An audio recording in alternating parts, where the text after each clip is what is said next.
Assalamualaikum warahmatullahi wabarakatuh. Saya Agung Syaiful Mukarom dari kelompok 2. Ya, saya di sini mau mempresentasikan hasil kerja kelompok saya, kelompok 2, dalam mata kuliah Sosiologi Keluarga. Ya, sebagai pengantar mungkin kali ini saya berkesempatan untuk membahas tentang proses pembentukan keluarga dalam ranah agama Hindu di Bali. Mungkin pertama, definisi keluarga. Keluarga merupakan lembaga yang dapat menumbuhkan terjadinya sebuah pengabdian dan mempunyai efek dalam keteraturan peningkatan hidup dalam mencapai tujuan hidup. Keluarga dalam istilah agama Hindu sering disebut dengan Grihastha Asrama, yakni menurut Hindu masa yang amat penting dalam membangun serta membina rumah tangga. Nah, pada masa ini kesempatan untuk memperoleh anak sebagai sumber potensi untuk melanjutkan keturunan atau yang sering disebut keturunan adalah santana dan yang melaksanakan pancayatya. Keluarga bahagia menjadi tujuan utama Wiwoho Samkara, atau dalam terminologi Hindu sering disebut dengan keluarga Sukinah, yakni merupakan unsur yang sangat menentukan terbentuknya masyarakat sehat. Adapun selanjutnya saya akan memaparkan beberapa poin terkait pembentukan keluarga dalam Hindu. Yakni ada 4 poin. Yang pertama, menentukan areal rumah. Jadi menentukan areal rumah tangga ini sangat penting di Hindu. Terus yang nomor 2, menentukan calon pasangan yang baik. Yang ketiga adalah menyiapkan perkawinan dengan baik. Terus yang keempat adalah perawatan dan pendidikan yang benar. Adapun di sini saya akan menjelaskan 1 poin. Yang pertama, menentukan areal rumah tangga. Jadi ajaran Hindu itu menganjurkan agar struktur bangunan rumah itu ditata berdasarkan konsep Trimandala. Yang pertama adalah konsep yang sering disebut dengan Utama Mandala. Ini adalah adanya tempat sembahyang. Terus yang kedua adalah konsep Madhya Mandala. Nah, yang kedua ini struktur bangunan ditata sedemikian rupa untuk melangsungkan atau untuk membuat tempat untuk bercengkrama baik dengan anggota keluarga atau acara sosial yang lain. Terus yang ketiga adalah Nista Mandala. Nista Mandala adalah sebuah struktur bangunan yang di situ di dalamnya berisi beberapa tanaman atau pelestarian lingkungan hidup. Nah, maksud dari tatanan ini adalah untuk menjamin hubungan yang berkelanjutan tiada henti secara harmonis antara manusia dengan Ida Sang Yang Widi Woso, terus antara manusia dengan sesama, dan antara hubungan manusia dengan lingkungan. Dengan adanya keharmonisan itu, niscaya kebahagiaan itu akan terwujud dalam sebuah rumah tangga. Baik, mungkin ini sebagai pengantar, terus selanjutnya akan dijabarkan oleh teman-teman. Assalamualaikum warahmatullahi wabarakatuh. Baiklah, mari kita masuk pada slide berikutnya, yaitu proses membentuk keluarga dalam Hindu. Poin yang pertama yaitu menentukan area rumah tangga. Ajaran Hindu menganjurkan agar struktur bangunan ditata berdasarkan konsep Trimandala. Apakah konsep Trimandala tersebut? Yaitu adanya 3 bagian penting dalam struktur bangunan. Yang pertama adanya tempat sembahyang utama mandala, dan yang kedua adanya tempat anggota bercengkrama atau kegiatan sosial bisa disebut Madhya Mandala, dan yang terakhir adanya pelestarian lingkungan atau Nista Madhya. Maksud dari penataan ini adalah untuk menjamin hubungan yang berkelanjutan secara harmonis antara manusia dengan Tuhan, manusia dengan sama, dan manusia dengan lingkungan. Jadi tiga struktur bangunan tersebut ada fungsi dan tujuan tersebut. Yang kedua yaitu menentukan calon pasangan dalam Hindu. Dalam Hindu ada 3 yang harus diamati, yaitu bibit, bebet, dan bobot. Yang dimaksud pengamatan bibit yaitu meliputi asal-usul calon pasangan. Jadi di sini hendaknya diusahakan calon pasangan berasal dari keluarga yang baik-baik. Yang kedua yang dimaksud dengan pengamatan tentang bebet yaitu pengamatan tentang penampilan. Dan yang terakhir yang dimaksud pengamatan tentang bobot yaitu keluarga yang tidak hirau pada upacara suci, tidak mengerti ajaran Weda atau agama, hendaknya dihindari untuk dijadikan calon pasangan. Jadi yang tidak mengerti tentang upacara suci atau ajaran Weda itu dianjurkan untuk tidak dijadikan calon pasangan. Berikutnya yaitu menyiapkan perkawinan yang baik. Agar memperoleh keluarga yang baik, maka hendaknya perkawinan dilakukan secara brahmana vihaha, terus deva vivaha atau prajapatya vihaha. Yang pertama yaitu perkawinan yang dilakukan memberikan anak gadis kepada seorang pria yang ahli Veda dan berperilaku baik. Yang kedua yaitu perkawinan atas dasar suka sama suka, dengan jalan memberikan anak gadis kepada seorang pendeta yang telah melaksanakan upacara pada saat upacara berlangsung. Dan yang terakhir yaitu perkawinan atas suka sama suka atas persetujuan orang tua. Baik, di sini saya Novi Wahyuni akan menjelaskan bagaimana adat menetapnya di agama Hindu. Yang di Hindu itu ada 2 sistemnya, yaitu yang pertama patrilokal dan yang kedua matrilokal. Yang pertama, adat patrilokal yaitu adat yang mengatur bahwasannya pasangan suami istri yang baru menikah itu harus tinggal bersama keluarga suami atau dekat dengan keluarga suami. Jadi begitu. Sedangkan yang kedua yaitu sistemnya matrilokal, yaitu di mana sistem kemasyarakatan tersebut kalau misalkan ada suami istri yang baru nikah, nah mereka itu harus tinggal atau menetap di kalangan si istri atau di kalangan kerabat atau orang tua si istri tersebut.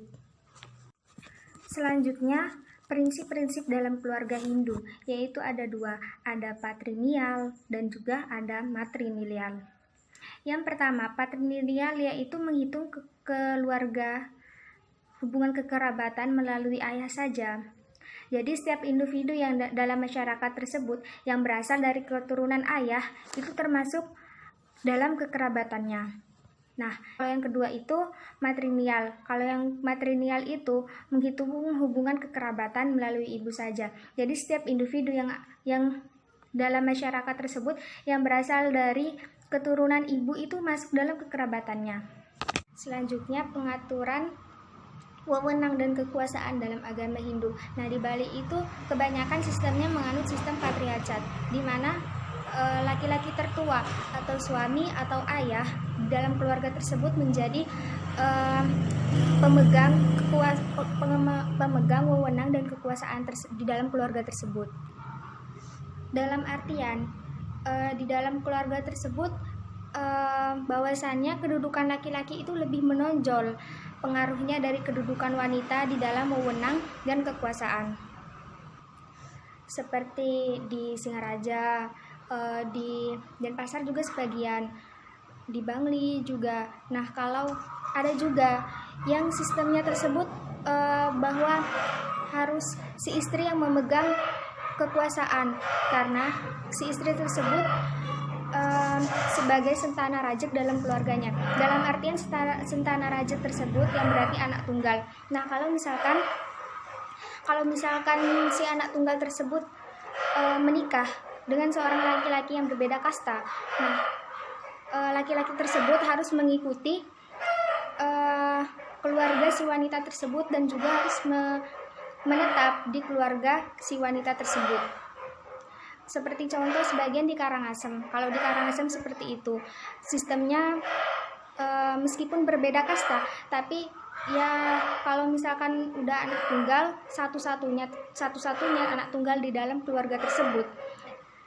Dan anak tunggal tersebut hanya seorang wanita saja. Jadi otomatis keluarga si laki-laki tersebut harus mengikuti si keluarga si istri. Begitu, terima kasih. Seperti itu. Sistemnya meskipun berbeda kasta, tapi ya kalau misalkan udah anak tunggal, satu-satunya anak tunggal di dalam keluarga tersebut. Dan anak tunggal tersebut hanya seorang wanita saja. Jadi otomatis keluarga si laki-laki tersebut harus mengikuti si keluarga si istri. Begitu, terima kasih. Baik, saya Ingrana Sahara Bintang akan melanjutkan penjelasan mengenai sistem pembentukan keluarga dalam Hindu. Sekarang kita beralih pada masalah konflik. Konflik yang sering terjadi dalam Hindu itu karena sebagian wilayah Hindu menganut sistem patriarcat tentang pengaturan dan wewenang kekuasaan, sehingga seringkali menimbulkan konflik seperti seorang istri tidak mempunyai wewenang kekuasaan atas keluarganya. Dan apabila istri tersebut tinggal bersama suaminya dan merasa ada ketidakcocokan antara dia dengan keluarga suaminya atau antara dia dengan suaminya sendiri, maka istri tidak mempunyai wewenang apa-apa di sana.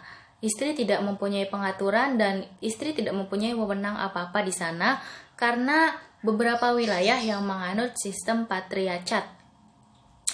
Nah, dalam posisi tersebut, bisa saja seorang istri mengalami kesedihan. Dan dalam kitab Hindu, apabila seorang istri mengalami kesedihan, maka akan membawa petaka bagi keluarganya. Oke, jika menghadapi konflik seperti itu, maka penyelesaiannya adalah saling mengerti. Saling mengerti dalam sebuah keluarga adalah hal yang harus diperhatikan. Karena pada era kesetaraan gender sekarang, wanita bisa menjadi ibu rumah tangga sekaligus menjadi wanita karir. Jadi, jangan terlalu memaksakan kehendak, entah itu dari wanitanya sendiri ataupun dari keluarga suaminya. Dengan begitu, semua orang dalam keluarga saling menghargai satu sama lain sehingga menciptakan keluarga yang harmonis. Nah, konflik yang kedua yang biasanya terjadi dalam beberapa wilayah yang menganut agama Hindu dan menggunakan sistem patrilineal yang mengharuskan hanya seorang anak laki-laki yang boleh menjadi penerus keturunan dan ahli waris keluarga. Nah, jadi konfliknya di sini, anak perempuan tidak mempunyai hak atas kekayaan keluarganya dan hanya mempunyai hak selama mereka masih muda. Jadi, setelah anak perempuan tersebut bersuami, maka harta yang dipunya itu tidak lagi menjadi milik dia gitu. Makanya konfliknya terjadi di situ karena wanita yang dalam sistem patrilineal ini tidak mempunyai kekuasaan apa-apa. Sedangkan jika dia bersuami, suaminya juga kan mempunyai wewenang. Jadi dia masih tetap tidak bisa mempunyai wewenang di dalam keluarga suaminya. Oke, lanjut konflik yang ketiga. Dalam keluarga yang menganut sistem matriarcat, kalau tadi keluarga menganut sistem patriarcat dalam beberapa wilayah di Hindu, sekarang di Hindu juga menganut sistem matriarcat dalam beberapa wilayah. Jadi sistem matriarcat ini kekuasaan penuh dipegang seorang istri. Nah, konflik yang biasanya terjadi yaitu sulitnya seorang perempuan dalam mencari suami karena tidak banyak seorang laki-laki yang mau menikah dengan sistem matriarcat karena laki-laki tersebut, suami tersebut tidak mempunyai wewenang dalam keluarganya. Dan apabila ada seorang laki-laki yang menikah dengan sistem matriarcat, maka biasanya terkadang keluarga dari suaminya itu yang tidak setuju. Keluarga dari laki-lakinya itu yang tidak setuju. Mereka menolak. Kenapa? Karena anak laki-laki tersebut akan diputus hubungannya dengan keluarganya yang lama. Jadi diputus hubungan di sini bukan bukan semacam musuhan, bukan, tapi hartanya yang diputus, hubungannya yang diputus. Dan ketika laki-laki tersebut sudah masuk dalam sistem pernikahan matriarkat, maka kekuasaan penuh dipegang seorang istri. Dan apabila terjadi perceraian, maka seorang suami tersebut tidak membawa apa-apa. Begitu. Lalu lanjut penyelesaian konfliknya. Kalau yang tadi di penyelesaian konflik yang sistem patrilineal atau patriarki, yaitu keturunan laki-laki pada masyarakat patrilineal merupakan akhir cerita dari keluarga mereka. Karena apabila seorang keluarga patrilineal tidak mempunyai anak laki-laki, maka itu merupakan akhir cerita dalam keluarganya. Kenapa? Karena kan sistem keturunan, sistem ahli waris di keluarga patrilineal adalah harus seorang laki-laki. Dan apabila tidak memiliki seorang laki-laki, maka harta kekayaannya itu akan diberikan kepada keluarga yang mempunyai hubungan darah dengan dia, lurus ke bawah ataupun lurus ke samping keluarganya ya. Nah, apakah konflik tersebut masih berlanjut? Ya, sampai sekarang masih berlanjut dan masih sering muncul. Karena masih banyak yang menganggap istri adalah pelengkap suami, hanya menjadi pelengkap suami. Ini yang terjadi konflik tadi mengenai sistem patrilineal atau patriarki atau patriarkat. Nah, untuk konflik keluarga patrilineal masih tetap ada jika keluarganya tersebut tidak mempunyai seorang laki-laki sebagai penerus keturunannya. Dan sedangkan dalam sistem matriarkat, seperti yang disebutkan tadi, konflik yang masih terus berlanjut yaitu susahnya wanita dalam mencari suami yang mau diajak menikah dalam sistem matriarkat. Oke, mungkin sekian dari presentasi kelompok kami. Kurang lebihnya mohon maaf. Wabillahi taufiq wal hidayah. Wassalamualaikum warahmatullahi wabarakatuh.